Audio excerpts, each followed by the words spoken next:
இயேசு கிறிஸ்துவின் இணையற்ற நாமத்தில் என் உள்ள கைகளில் உன்னை வரைந்திருக்கிறேன் என்கிற ஆண்டவர் கொடுத்த வாக்குத்தத்தத்தோடு கூட சேர்ந்து கிறிஸ்துவில் விசுவாச ஊழியங்களின் சார்பில் உங்கள் அனைவருக்கும் என்னுடைய அன்பான வாழ்த்துதல்களை தெரிவித்துக் கொள்கிறேன். இன்றைய நாளுக்கான கோல்டன் ஆப்பிள் ஏசாயா தீர்க்கதரிசியின் புஸ்தகம் 54 அதிகாரம் 17 உனக்கு விரோதமாய் உருவாக்கப்படும் எந்த ஆயுதமும் வாய்க்காதே போகும். இன்றைய செய்தியின் தலைப்பு, உனக்கு விரோதமாய் உருவாக்கப்படும் எந்த ஆயுதமும் வாய்க்காது. எனக்கு மட்டுமே எல்லாம் எதிராகவே நடக்கின்றது என்று புலம்புபவர்கள் இருக்கிறார்கள். நமக்கு விரோதமான காரியங்களை செய்கிறவர்கள் 2 பேர்தான். ஒருவன் பிசாசு, நாம் நன்றாக இருப்பது அவனுக்கு பிடிக்கவே பிடிக்காது. இரண்டாவது நம்மோடு கூடவே பயணிக்கும் மனிதர்கள். இவர்களிலும் பலருக்கு நாம் சந்தோஷமாக இருப்பது பிடிக்காது. இதற்கு அடிப்படை காரணம் வேறு ஒன்றும் இல்லை, பொறாமைதான். ஒருவர் மனதிற்குள் நம்மை குறித்து பொறாமை எண்ணம் இருக்கிறது என்பதை அவ்வளவு எளிதில் நம்மால் கண்டுபிடிக்க முடியாது. ஆனால் கூட இருந்து கொண்டே குழி பறிப்பார்கள். கடந்த காலங்களில் நாம் நல்ல உடை அணிந்தால், நல்ல உணவு சாப்பிட்டால், நல்ல மனிதர்களோடு தொடர்பில் இருந்தால், மற்றவரிடம் இருப்பது எல்லாம் இல்லாததெல்லாம் நம்மிடம் இருந்தால் நம்மை பார்த்து எல்லோரும் பொறாமைப்படுவார்கள். இது அந்த காலம். இப்பொழுதெல்லாம் அப்படி இல்லை. நாம் சிரித்தாலே பொறாமைப்படுபவர்கள் உருவாகிவிட்டார்கள்.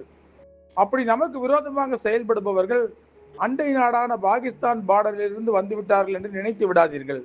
நம் வீட்டுக்குள்ளேயே இருப்பார்கள், நம் சபைக்குள்ளேயே இருப்பார்கள், நம் கூடவே இருப்பார்கள். அப்படி நமக்கு விரோதமாய் செயல்பட நினைப்பவர்களுக்கு நாம் ஜெபிப்பது கூட பிடிக்காது. அதற்கு வேதத்தில் சரியான ஒரு உதாரணம் தானியேல் தான்.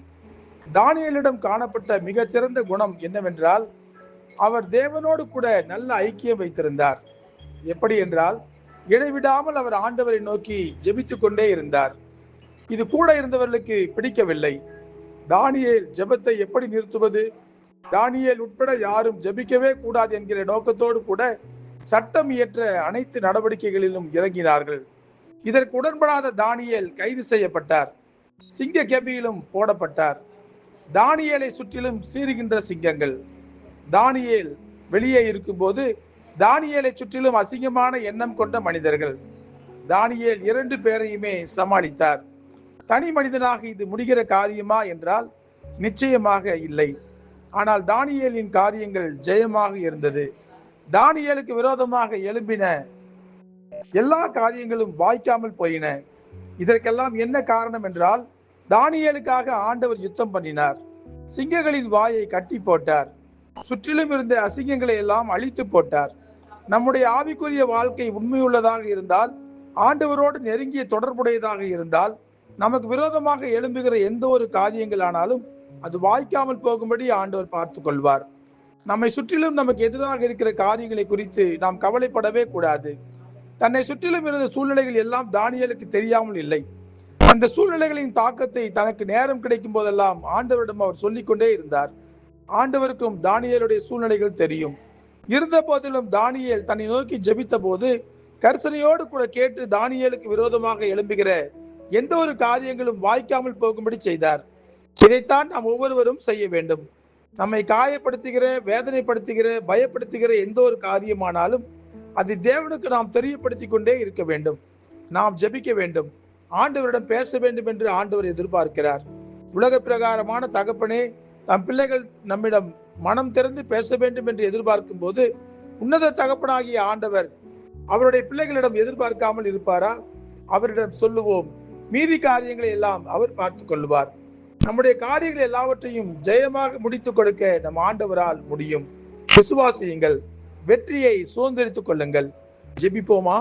அன்புள்ள ஆண்டவரே, இந்த அருமையான ஜெப வேளையிலே இந்த உலகத்தில் எங்களுக்கு விரோதமாய் காணப்படுகின்ற சூழ்நிலைகள் ஆண்டவர் எல்லாவற்றையும் உம்முடைய பாதத்திலே நாங்கள் ஒப்புவிக்கிறோம். அப்பா, பல பொறாமை பிடித்த மனிதர்கள் எங்களை சுற்றிலும் இருக்கிறார்கள். எங்களுக்கு விரோதமாக செயல்படுகிறவர்கள் இருக்கிறார்கள். எல்லாவற்றையும் தேவரீர் அறிந்திருக்கிறீர். ஆனாலும் கூட உம்மிடம் சொல்லுவதை தவிர வேறு யாரிடம் நாங்கள் சொல்லுவது? வேறு யாரும் எங்களுக்கு உதவி செய்ய முடியாது. ஆகவே உம்மை நோக்கி பார்த்து உம்மிடத்திலே எங்களுடைய விண்ணப்பங்களை வைக்கிறோம். எங்களுக்கு விரோதமாக எழும்புகிற காரியங்கள் எல்லாம் வாய்க்காமல் போகும்படி நீங்க செய்யும்படியாக ஜெபிக்கிறோம். ஆண்டவரே, உம்முடைய கிருபை இரக்கம் எங்களோடு கூட இருக்கும்போது உலகத்தை நாங்கள் ஜெயிக்க முடியும். ஆமாப்பா, எங்களுடைய காரியங்களை எல்லாம் ஜெயமாக நாங்கள் பார்க்க முடியும். இயேசு கிறிஸ்து என்கிற வல்லமையுள்ள நாமத்திலே ஜெபிக்கிறோம் நல்ல பிதாவே. ஆமேன், ஆமேன்.